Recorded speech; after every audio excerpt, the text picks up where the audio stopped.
Yeah అల్లా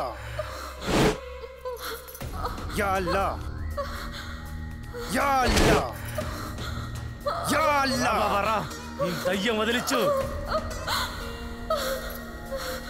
వద్దు వద్దు, నన్ను ఇక్కడి నుంచి పంపించొద్దు.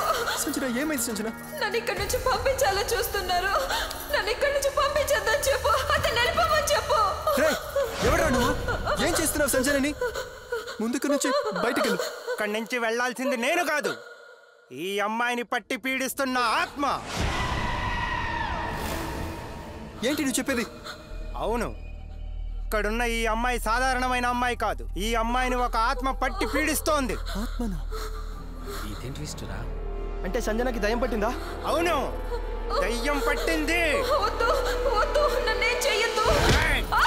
ఎవరు చెప్పు, ఈ అమ్మాయిని ఎందుకు పట్టి పీడిస్తున్నావో చెప్పు, లేదంటే నిన్ను కాల్చి బూడిద చేస్తా. చెప్పు. చెప్తాను, నేను చెప్తాను, నేను చెప్తాను, నేను చెప్తాను. చాలా బాగుంది sir. Super. Thank you. You like it? Fantastic sir.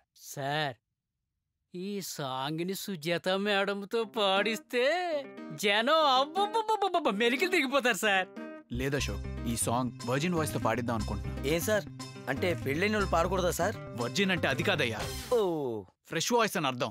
ఓహో, నేను ఇంకా డాక్టర్లు చెప్తారే అదే అనుకున్నాను సార్. సార్, సిటీలో ఉన్న ఫిమేల్ ట్రాక్ సింగర్స్ ని, రియాలిటీ షో సింగర్స్ ని ఇక్కడికి పిలిపించేద్దాం సార్. ఇక్కడికి ఎందుకు? ఏం లేదు సార్, బయట వాతావరణం చాలా చల్లగా ఉంది కదా, ఎవరినైనా చక్కగా ట్యూన్ చేసుకుందామని ఉద్దేశం. సిగ్గులేదయ్యా? అంటే ఊరికే బ్యూటిఫుల్ వాయిస్ కోసం ఆడిషన్ పెడదామని. వాళ్ళేం ఇక్కడ కొద్దిగానే మనం ఇమీడియట్ గా సిటీకి బయలుదేరుతున్నాం. ఆ మ్యూజిక్ ఇన్ఛార్జ్ భాషాకి ఫోన్ చేసి ఆడిషన్స్ కి అరేంజ్ చేయమని చెప్పండి. అలాగే సార్. Silence sir. అర్జెంట్ కి అమ్మాయి డీటెయిల్స్ ఏంటో కనుక్కోండి. అదెంత పని సార్, మన ఫామ్ హౌస్ లో పాలేని అడిగితే చెప్తాడు. ఏం చేస్తారో నాకు తెలీదు, ఈ అమ్మాయి డీటెయిల్స్ మాత్రం నాకు కావాలి. తప్పకుండా సార్. రమణయ్య, రమణయ్య, ఇందాక ఒక అమ్మాయి పాట పాడిందే, ఆ అమ్మాయి ఎవరు? ఆ అమ్మాయి ఆనందినండి. ఆనంద్. ఆ అమ్మాయికి పెళ్ళయిందా? ఇంకా లేదు. ఎలా ఉంటుంది, బాగుంటుందా? హైట్ ఎంత? ఎవరుగా నీలాగా ఎవరు 2 అడుగులు ఉండరా? నోరు మూసుకో, నువ్వు పెద్ద అమితాబ్ బచ్చన్వి. రమణయ్య, తెల్లగా అందంగా నాలా ఉంటుంది. రమణయ్య, ఆ అమ్మాయి ఇల్లు ఎక్కడ? ఆ అమ్మాయి గురించి నీకేనా తెలుసా? ఈ పక్కనే అండి. ఆ అమ్మాయి తల్లిదండ్రులు చనిపోయి చాన్నాళ్ళైందండి. అలా మేనత్త దగ్గర ఉంటుందండి. అలా మావ బావ ఉన్నారు చూడండి, వాళ్ళు పక్క ఎదవల్లండి. వాళ్ళకి ఎవరి ప్రాణాలు లెక్కలేదండి. చూడు రమణయ్య, ఆ అమ్మాయి గొంతు చాలా బాగుంది. నువ్వు తన్ని మాకు పరిచయం చేస్తే మన సినిమాలో ఒక పాట పాడించాలి. అయ్య బాబోయ్, ఆ మాట మాత్రం నాకు చెప్పకండి. ఆ పక్కనండి ఇల్లు, వెళ్ళేదుంటే వెళ్ళండి. సరే పదండి వెళ్దాం. కొట్టకండి అయ్యా, అయ్యా. రేయ్, ఎంత ధైర్యంలా నీకు? నా తోటలోనే దొంగతనం చేస్తావా? బతికి పట్టుకెడదామని? అయ్యా, తప్పు అయిపోయింది అయ్యా, క్షమించండి. ఇంకెప్పుడు ఇలా చేయనయ్యా. ఆ తెలివి ముందుండాలరా ఎదవా. అయ్యా, కొట్టకండి అయ్యా, వదిలేయండి అయ్యా. వాళ్ళు చాలా డేంజర్ అని ఆ రామయ్య మనకి అలారం మోగినట్టు చెప్పాడు సార్. అయినా వినలేదు.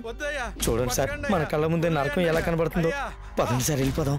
రండి సార్, వెళ్ళిపోదాం. ఒకసారి నా ప్రయత్నించకుండా వెళ్ళకూడదయ్యా, రా సార్. రేయ్, ఎవర్రా మీరు? నమస్కారం అండి.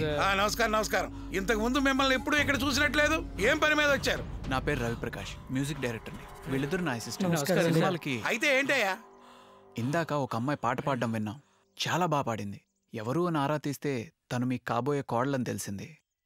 మీరు ఒప్పుకుంటే తనతోటి మా సినిమాలో ఒక పాట పాడిద్దాం అనుకుంటున్నామండి. ఏంట్రా నువ్వు మాట్లాడేది? నా కాబోయే కోడలతోటి సినిమాలో పాటలు పాడిస్తావా? సార్, నేను చెప్పేది కొంచెం ప్రశాంతంగా వినండి. మీ కోడలు ఒక్క పాట పాడితే చాలు, తన లైఫే మారిపోతుంది. సమాజంలో గుర్తింపు, గౌరవం, డబ్బు అన్నీ వచ్చేస్తాయి. చూడు, నా గురించి తెలియకుండా వచ్చినట్టున్నారు. సినిమాలు పాటలు మాకు పడవు. అలవాడే. మేము చెప్పేది కొంచెం పెద్ద ఆయన చెప్పిండుగా, మూసుకొని వెళ్ళిపోండి. సార్, అమ్మాయికి సింగర్గా మంచి భవిష్యత్తు ఉంది, మీరు ప్రోత్సహించండి సార్. మాటలతో చెప్తే విన్నారా? పోతారా, నరికి పారేయమంటారా? సార్, ఎందుకు వచ్చిందండి, మనం వెళ్ళిపోదాం. ఉంటామండి.